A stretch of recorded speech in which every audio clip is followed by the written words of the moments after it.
अदृष्टा सर्वभूतानां मैत्रा करुण एव च निर्ममो निरंकारा समदुःख सुखाचमी संतुष्टा सततम योगी यतात्मा दृढ़ निश्चय मैर्पित मनोर्बुद्धिरो मम भक्ता सा मे प्रिया। जो किसी से द्वेष नहीं करता, दयालु मित्र है।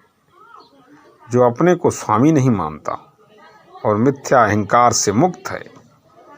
जो सुख दुख में संभाव रहता है, सहिष्णु है, सदैव आत्मतुष्ट रहता है, आत्म संयमी है तथा जो निश्चय के साथ मुझ में मन तथा बुद्धि को स्थिर करके भक्ति में लगा रहता है, ऐसा भक्त मुझे अत्यंत प्रिय है। यस्मा नो दिजते लोको लोका नो दिजते चाया हर्षामर्ष भय द्वयोर मुक्तो या साचा में प्रिया। जिससे किसी को कष्ट नहीं पहुंचता तथा जो अन्य किसी के द्वारा विचलित नहीं किया जाता, जो सुख दुख में भय तथा चिंता में संभाव रहता है, वह मुझे अत्यंत प्रिय है। भगवान कह रहे, अनपेक्षा सुचिर दक्ष उदासीनो गतव्य था सर्वारंभ परित्यागी यो मद भक्ता सा मे प्रिया। मेरा ऐसा भक्त जो सामान्य कार्यकलापों पर आश्रित नहीं है, जो शुद्ध है, दक्ष है, चिंता रहित है, समस्त कष्टों से रहित है और किसी फल के लिए प्रयत्नशील नहीं रहता, मुझे अतिशय प्रिय है। यो न हर्ष्यति न द्वेष्टि न सोचति न कांक्षति शुभाशुभ परित्यागी भक्तिमान्या सा मे प्रिया। जो न कभी हर्षित होता है न शोक करता है, जो ना तो पछताता है न इच्छा करता है तथा जो शुभ तथा अशुभ दोनों प्रकार की वस्तुओं का परित्याग कर देता है, ऐसा भक्त मुझे अत्यंत प्रिय है। समा शत्रु च मित्रे च तथा मानापमान्यम शीतोष्ण सुख दुखेषु समा संग विवर्जिता तुल्य निंदास्तुत्य मौनी संतुष्टो येन केनचित् अनिकेता स्थिर मतिर भक्तिमान में प्रियो नर।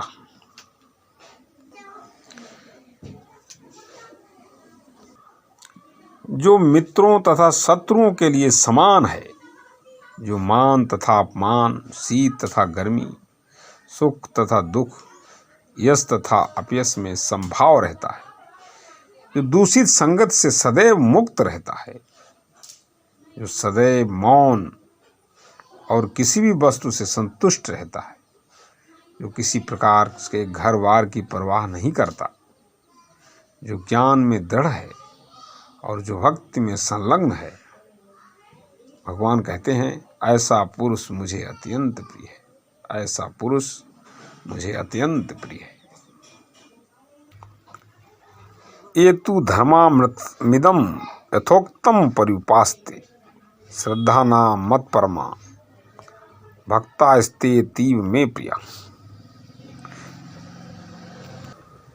जो इस भक्त के अमर पथ का अनुसरण करते हैं और जो मुझे ही अपना चरम लक्ष्य बनाकर श्रद्धा सहित पूर्ण रूपेण संलग्न रहते हैं, वे भक्त मुझे अत्यधिक प्रिय हैं। प्यारे, ये भगवत गीता के अध्याय 12 के श्लोक नंबर 13, 14, 15, 16, 17, 18 व 19 और 20 हैं। ये अति महत्वपूर्ण श्लोक हैं। इनके माध्यम से आप समझ सकते हैं कि हमारे परमपिता परमात्मा को क्या प्रिय है, कौन सी बात उन्हें पसंद है, कैसे लोग उन्हें पसंद हैं। यूँ तो पूरे जगत में संसार की विभिन्न पुस्तकों में अपने अलग अलग ज्ञान के शांति प्रदान करने के तरीकों का उल्लेख किया गया है, परंतु भगवत गीता में विशेष स्थान है आप इस पे स्वयं विचार कर सकते हैं। हमारे दुख का कारण सिर्फ एक ही है, वो है कि विनाशी से संबंध जोड़ना। पंच तत्व का खेल जगति, त्रिगुणमयी माया का जाल। चक्र व्यूह में फंसे जीव सब, भूल गए हैं अपनी चाल। प्यारे साथियों, जो कुछ हो रहा है इस प्रकृति में ही हो रहा है, और हम ये मान बैठे हैं इस प्रकृति से हमारा संबंध है, तो हमें दुख से कोई नहीं बचा सकता। बस ये हमारा जो भ्रम है ना, बस यही हमें दुख देता है। संसार की कोई भी ऐसी चीज़ नहीं है जो हमें दुख दे सके। माया ब्रह्म न आप कहूँ, जान कही सो जीव। जो ना तो माया को जानता है न ब्रह्म को जानता है, वो जीव है। तो जीव तो सारे हैं, जीव जंतु पशु पक्षी, और वही जीव हम हैं। तो पशुओं में और हम में कोई फर्क नहीं है।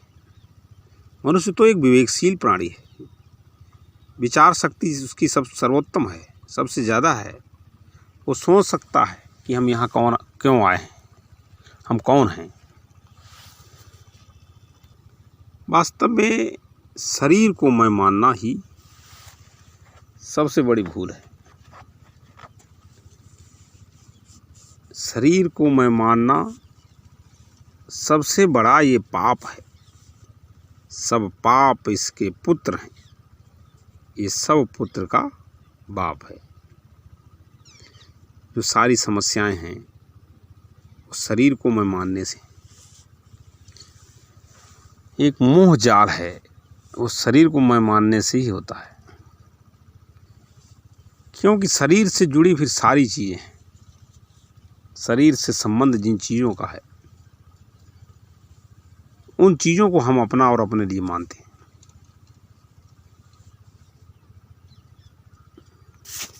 और हम करने पर भरोसा करते हैं।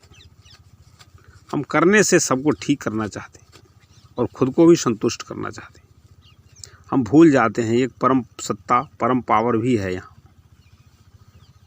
सारी सृष्टि जिसके सोचने मात्र से चलती है।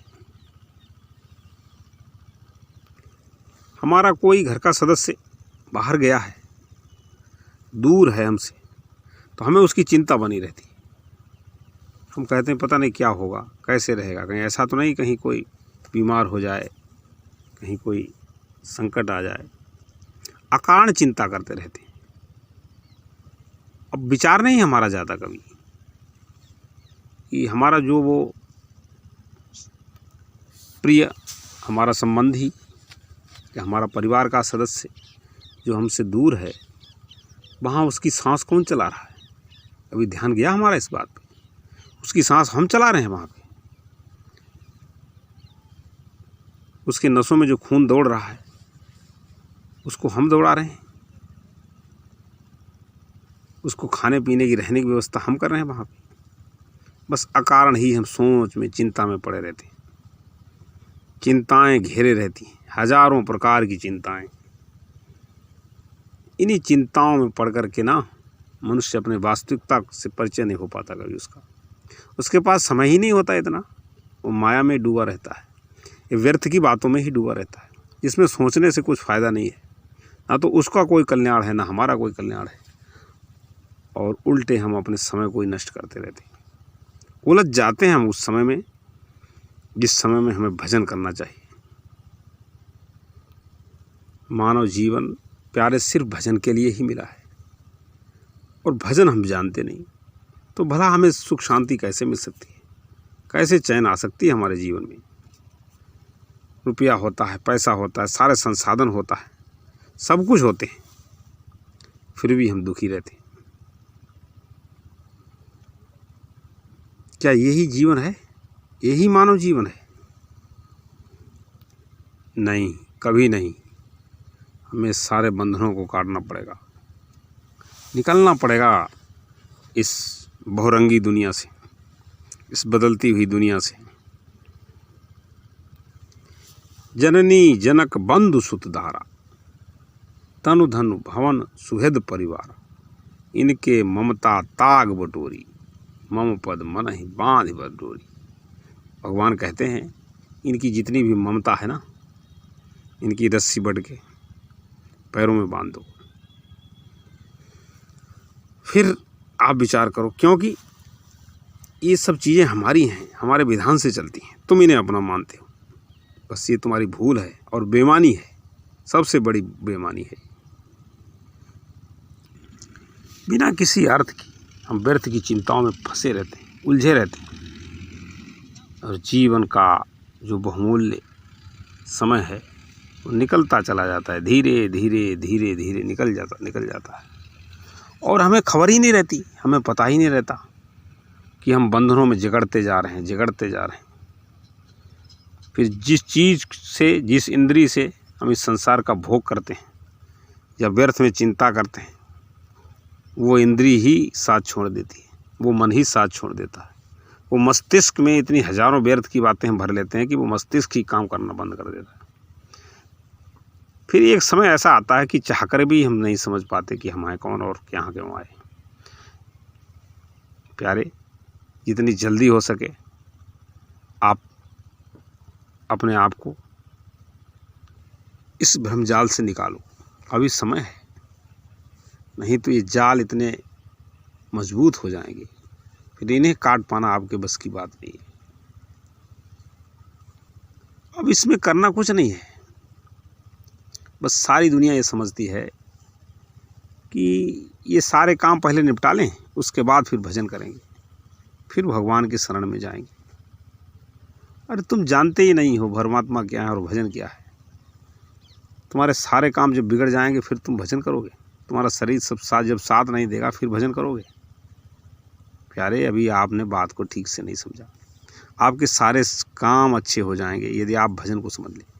पहले भजन समझ लो, फिर कोई काम करो, सारे काम करो जो तुम कर रहे हो, पर निष्काम भाव से फिर सारे काम होंगे। अभी आप फल की इच्छा से सारे काम करते हैं और फल आपके हाथ में है नहीं, ये भी एक दुख का बड़ा कारण हो सकता है। अब निष्काम कर्म हम कैसे करें, इसके लिए आपको सेवा को समझना पड़ेगा। अब इन सारी बातों के पीछे एक रहस्य है। रहस्य ये है, पहले आपको खुद को तैयार करना पड़ेगा। खुद को तैयार नहीं ऐसे किया जा सकता, इसके लिए एक माहौल चाहिए। या आप खुद माहौल बनाएं या खुद माहौल में जाएं। आध्यात्मिक विचारधारा क्या है उससे आपको परिचय करना पड़ेगा। ये सारी व्यवस्था गुरु शिष्य परंपरा की है, जो हमारे भारत की प्राण है। आज वो व्यवस्था लुप्त हो गई है धीरे धीरे, इसलिए हमारी दुर्गति हो रही है। हमारे समाज की जो दशा आज हमारे सामने मुखर होकर सामने आ रही है, वो आपके सामने प्रत्यक्ष है।